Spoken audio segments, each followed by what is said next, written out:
ناظرین کی خدمت میں سلام و آداب. آپ دیکھ رہے ہیں وائس آف لداخ. آج سنیچر ہے، اپریل کے 6 اور رمضان کی 26 تاریخ. آج کی تازہ ترین خبروں کے ساتھ میں سعید ہاشم رضوی حاضر خدمت ہوں. ناظرین سے گزارش کی بر وقت ویڈیو پانے کے لیے ہمارے چینل کو سبسکرائب کریں. خبریں آخر تک ضرور دیکھیں. آپ دیکھ رہے ہیں آپ کا پسندیدہ news channel voice of Ladakh.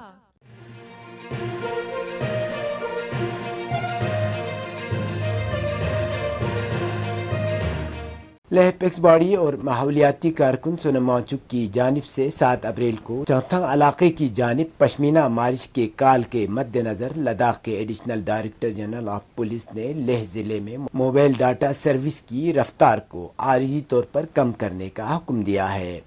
مذکورہ اقدام سپرنٹینڈنٹ آف پولیس لیہ اور دیگر انٹیلیجنس ایجنسیوں سے امن عامہ کو لاحق خطرے کے متعلق موصولہ معلومات کے پیش نظر ڈیوٹی انتظامیہ کے حکم پر یہ فیصلہ لیا گیا ہے. اس حکم نامے میں کہا گیا ہے کہ سماج دشمن عناصر اور شرپسندوں کی طرف سے سوشل میڈیا پوسٹ کے مختلف ذرائع سے عام لوگوں کو اکسانے کے اندیشے کے مد نظر یہ قدم اٹھایا ہے تاکہ امن و امان کی صورتحال برقرار رہ سکے، جس کے لیے لیہ ضلع میں ٹیلی کام سروس کی عارضی معطلی کو public emergency of public safety rule 2017 کے تحت موبائل ڈاٹا سروس کے 5G اور 4G کو کم کر کے صرف 2G سہولیات تک محدود رکھا گیا ہے. اس سے پہلے لیہ ضلع انتظامیہ نے مذکورہ بالا خدشات کے پیش نظر لیہ میں دفعہ 144 نافذ کیا گیا تھا. دریں اثنا ذرائع سے معلوم ہوا ہے کہ لداخ پولیس نے 7 اپریل کو لوگوں کی تجمع کو روکنے کے لیے حفاظتی اقدامات کے طور پر لیہ شہر اور اس سے ملحقہ علاقوں میں 9 پولیس ناکہ لگانے کو حتمی شکل دے دی ہے.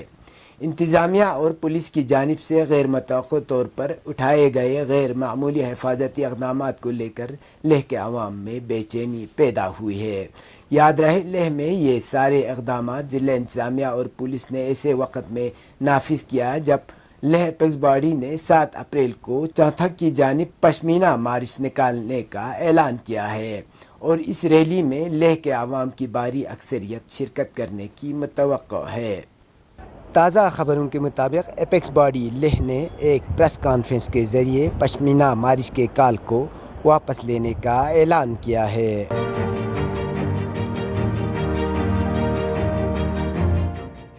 نارتھ ویسٹ فرنٹیئر نے 6 اپریل کو لیہ میں ایک عظیم الشان رسمی پریڈ کا اہتمام کر کے اپنا 18واں یوم تأسیس منایا. IPSIG نارتھ ویسٹ فرنٹیئر نے تقریب کی صدارت کی اور رسمی پریڈ کا جائزہ لیا. اس کے علاوہ تقریب کے دوران لداخ سے تعلق رکھنے والے 38 ریٹائرڈ شخصیات کو ان کی فورسز کے لیے لگن اور عزم کے لیے اعزاز سے نوازا گیا. IPSIG نارتھ ویسٹ فرنٹیئر کے تحت بٹالین کو ان کے بہتر خدمات کے اعتراف کے طور پر اعزاز سے نوازا، جس میں 15واں بٹالین کو بہترین بارڈر بٹالین، 51 بٹالین کو بہترین نان بارڈر بٹالین اور 28ویں بٹالین کو بہترین کلین بٹالین کے طور پر نوازا گیا. اس موقع پر PMG DIG north west frontier کے ساتھ سینئر افسران بھی موجود تھے.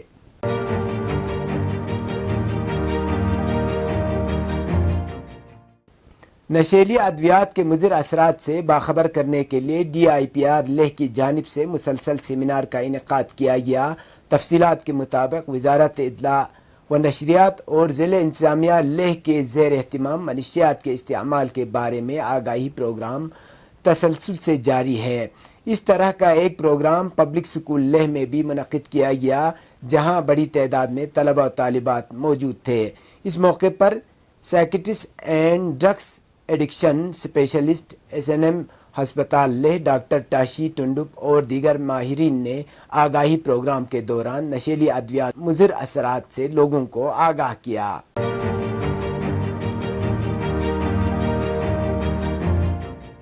لداخ پولیس کی جانب سے موصولہ ٹریفک پلان کے مطابق آج 6 اپریل کو سری نگر سے کرگل مقررہ اوقات میں چھوٹے گاڑیوں کو چلنے کی اجازت دی گئی اور کل یعنی 7 اپریل کو کرگل سے سری نگر کی طرف چھوٹے گاڑیوں کو چلنے کی اجازت دی جائے گی، جبکہ زنسکار سڑک پر چھوٹے گاڑیوں کو مقررہ اوقات میں چلنے کی اجازت دی گئی ہے۔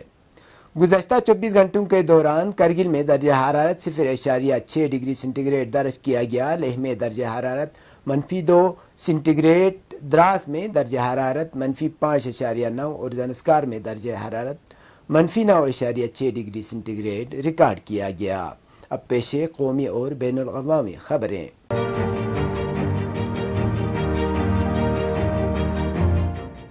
ہندوستان میں ہونے والے عام انتخابات پر اقوام متحدہ کے ایک سینئر اہلکار اسٹیفن دوجارک کے بیان کو وزیر خارجہ ایس جے شنکر نے یہ کہتے ہوئے مسترد کر دیا کہ ہمیں کسی کے مشورے کی ضرورت نہیں، ہمارے عوام ہی اس انتخاب کو آزاد اور منصفانہ بنائیں گے۔ وزیر خارجہ ایس جے شنکر نے جمعرات کو اقوام متحدہ کے سینئر عہدیدار کے حالیہ تبصروں کو مسترد کر دیا، جس میں انہوں نے کہا تھا کہ ہندوستان میں انتخابات آزادانہ اور منصفانہ ہونے چاہیے۔ انہوں نے کہا کہ ہمیں کسی کثیر الجہتی تنظیم کے مشورے کی ضرورت نہیں ہے۔ 28 مارچ کو اقوام متحدہ کے سیکرٹری جنرل کے ترجمان اسٹیفن نے کہا کہ تنظیم کو امید ہے کہ ہندوستان میں لوک سبھا کے انتخابات آزادانہ اور منصفانہ ماحول میں منعقد ہوں گے۔ انہوں نے کہا کہ ہم بہت امید کرتے ہیں کہ ہندوستان میں جیسا کہ کسی بھی ملک میں انتخابات ہو رہے ہیں کہ سیاسی اور شہری حقوق سمیت ہر ایک کے حقوق محفوظ ہوں اور ہر کوئی آزاد اور منصفانہ ماحول میں ووٹ ڈالنے کے قابل ہوں۔ ان کے تبصرے لوک سبھا انتخابات سے قبل دلی کے وزیر اعلیٰ اروند کیجریوال کی گرفتاری کے بارے میں میڈیا کے سوالوں کے جواب میں تھے۔ جمعرات کو وزیر خارجہ نے یہ تبصرہ دوجارک کے بیان کے بارے میں ایک سوال کے جواب میں کیا۔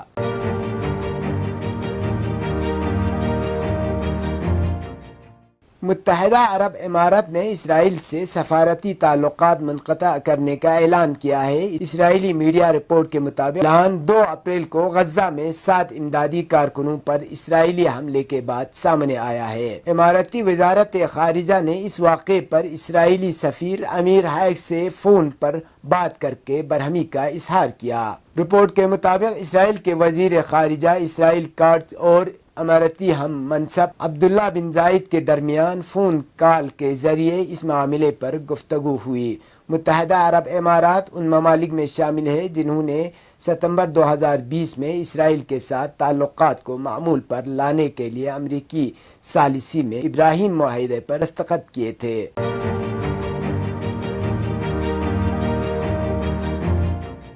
ماہ رمضان المبارک کے آخری جمعۃ الوداع کے موقع پر اسلامی جمہوریہ ایران میں نہایت شان و شوکت و خاص جوش و خروش کے ساتھ عالمی یوم القدس کی ریلیاں نکالی گئیں، جن میں ایرانی عوام نے فلسطین بالخصوص غزہ کے مظلوم عوام کے ساتھ بھرپور انداز میں اعلان حمایت و وفاداری کے ساتھ ان سے اظہار ہمدردی و یکجہتی بھی کیا۔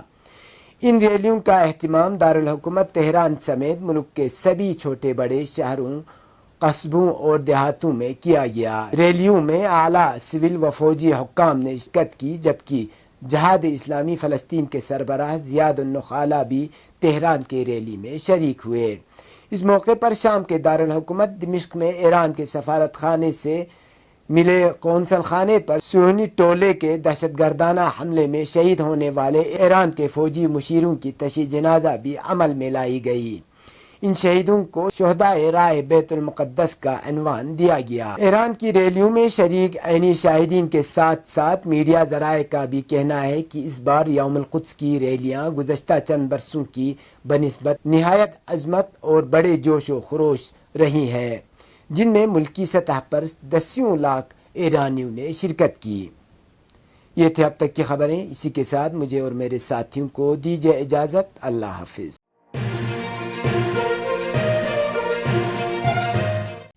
مقامی، قومی اور بین الاقوامی خبروں سے باخبر رہنے کے لیے چینل کو لائک، شیئر اور سبسکرائب کریں، ساتھ ہی بیل آئیکن دبانا نہ بھولیں۔